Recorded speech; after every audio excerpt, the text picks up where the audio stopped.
No Mikey media take. Now, we live in an age of conspiracy theories. Some of them are even true. But with so much information about and so many theories out there, it's extremely difficult to sort the fact from the fiction. Conspiracy theories make the world go round. In fact, the world being round was once considered a conspiracy brought up by science nutters. Since then, scientists and churches have been bashing it out like an endless flow of Holy Grail fire and a conspiracy accusatorium throughout the ages. My faves have always been the Illuminati and New World Order. I admire their timelessness and ability to stay current. They have the hottest stars on their campaign and have even hooked up with Disney, which I find a marvellous forward-thinking marketing campaign. Well. Another conspiracy gem is the fact that a lot of dead people are actually still alive, like Elvis, Tupac and Sarah Potts. On the darker side, it seems like a lot of our beloved figures were taken out by sub-governmental sects.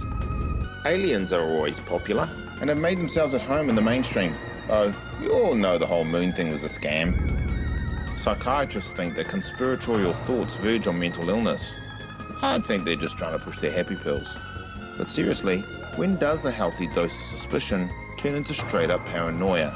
And most importantly, why haven't the Roswell action figures I ordered online arrived? With us now is Dr. Matthew Dentith, author of the new book, The Philosophy of Conspiracy Theories. Tanakwe, Matthew. Tanakwe. Kia ora. Let's start with something that's, I think, core to your book, the fact that not all conspiracy theories are bogus. No, so I'm of the firm opinion that conspiracy theories have to be judged like any particular theory. There are good scientific theories, there are bad scientific theories, there are good historical theories, bad historical theories. Conspiracy theories are in the same pool. Some conspiracy theories are warranted by the evidence, and some conspiracy theories are obviously bogus. What's a good one? No matter what you think about 9/11, whether you think it was an inside job committed by George W. Bush and his cronies, or an attack by Al-Qaeda for American foreign policy, those are theories about conspiracies. And now you mention it, we've actually just had the 9/11 was an inside job theory brought back courtesy of Russell Brand in his new book. Yes, so in Revolution he does make a lot of claims about how governments are complicit with a lot of dodgy dealings, and that appears to be true. Given what we know about the NSA revelations and from what you know about WikiLeaks, it's quite obvious that governments do bad things, and sometimes they're not honest with the public. Brand has then kind of resurrected that by going, well, because of this, it seems plausible to at least think America had a hand in 9/11. And so we're seeing the spectre of the inside job hypothesis becoming mainstream again. Why did we do this? Well, but that would be a really good question to ask a psychologist. I'm a philosopher. I can say one of the rationales behind it is that we don't like it when big events appear to not have big causes. Take, for example, the disappearance of flight MH370. Everyone wants to know, how can a 747 just disappear in the modern age? In the same respect that when the Twin Towers came down, people going, how could America, a superpower, be attacked so easily? And so in those situations, the really mundane explanations, it was a carefully orchestrated terrorist plot, or something happened with the pilot, just doesn't satisfy certain people. They want it to be a bigger, bolder, and more conspiratorial rationale. What about the largest conspiratorial theory on YouTube at the moment, the connection between pop culture and the Illuminati, that basically all of the pop stars of the moment are there to brainwash our children?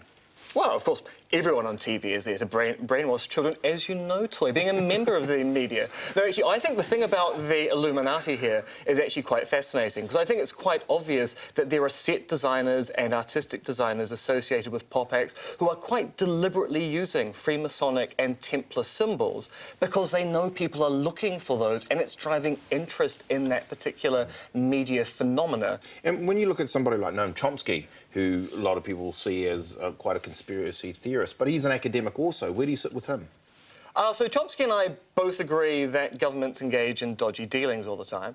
Chomsky tends to analyse these things in what he calls institutional analysis. He says, look, what looks to be a conspiracy is actually just the function of big organisations doing what they please, and sometimes just telling a few lies to cover it up. And so he tries to explain away conspiracy theories by saying, look, conspiracy theories are obviously false. We should understand these things by how institutions work.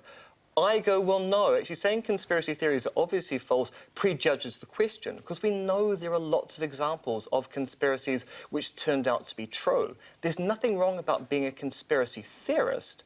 It's whether you can back your conspiracy theories up with some kind of argument and some evidence. And of course, the New Zealander who's been called a conspiracy theorist more than anyone else this year is Nicky Hager. The Prime Minister made a habit of it. As a professional in these matters, what do you make of the conspiracy theory that is contained within dirty politics? Well, what fascinates me about the National Party's response to dirty politics, no one's really denying what went on. And if you read dirty politics, it's a description of conspiratorial behaviour. The question is, how big is the conspiracy? So we know there were elements of the National Party that were working with Cam Slater and his associates, but the question is, how close was that to the Prime Minister and the Prime Minister's office? So I think there's nothing wrong with what Nicky has done here. He's a conspiracy theorist par excellence, and he's supported his conspiracy theories with lots of evidence and argumentation. The fact that the right have gone, he's a mere conspiracy theorist, doesn't seem to require them to then deny the claims of conspiracy, and that fascinates me. We're using conspiracy theories as a pejorative, while it's not actually denying the actual conspiracy. Matthew, what about the conspiracy that Māori aren't the Indigenous people of New Zealand, that actually there were Celts here before Māori and even Egyptians, I think. And Chinese. And Chinese. And ancient Greeks. Yeah. Basically everyone apart from the Polynesians came here first. Sure, and Apparently. and the guy who's espousing these theories, Martin Dotry, I think his name is basing it. Is he basing it on anything? Is there archaeological evidence?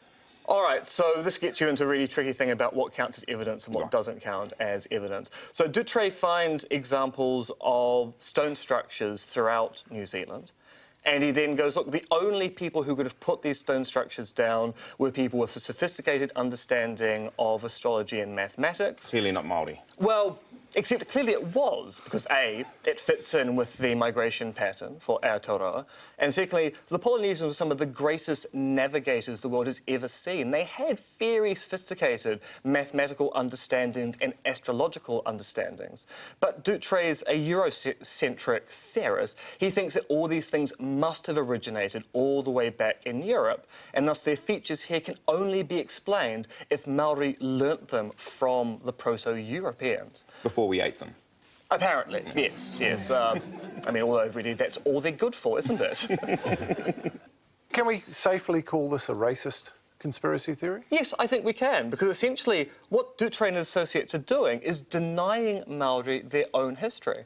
But even worse for Dutray, he's even denying Europeans their own history by giving them a false history which isn't theirs to take. And that's a denialism which kind of damages both sides. You deny Maori their tangata whenua status, but you also say that Europeans were doing things they had no right to, or at least no right to claim to, and that seems like that's actually fairly damaging for both sides. It seems like a bizarre hypothesis from my perspective. But what's your pick for the conspiracy theory hits of next year? So I think we're going to see a lot more of the rumblings of dirty politics going on next year. As people like to point out, dirty politics was the Watergate of the New Zealand electoral cycle. What people forget is that Watergate took several years to actually develop and become the massive story it was. So whether or not the inquiry about Judith Collins vindicates or doesn't vindicate her, we're going to see a lot more about dirty politicking in the next year, and I think that's going to be the really big story. Oh, kia ora, and thank you, Matthew. Yeah. And this, of course, is the book, and that's us for the year.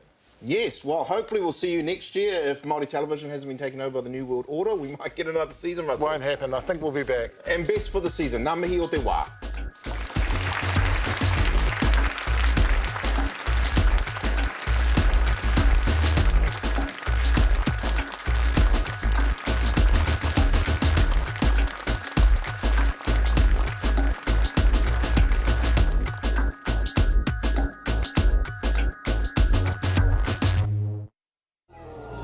This program was made with funding from New Zealand On Air.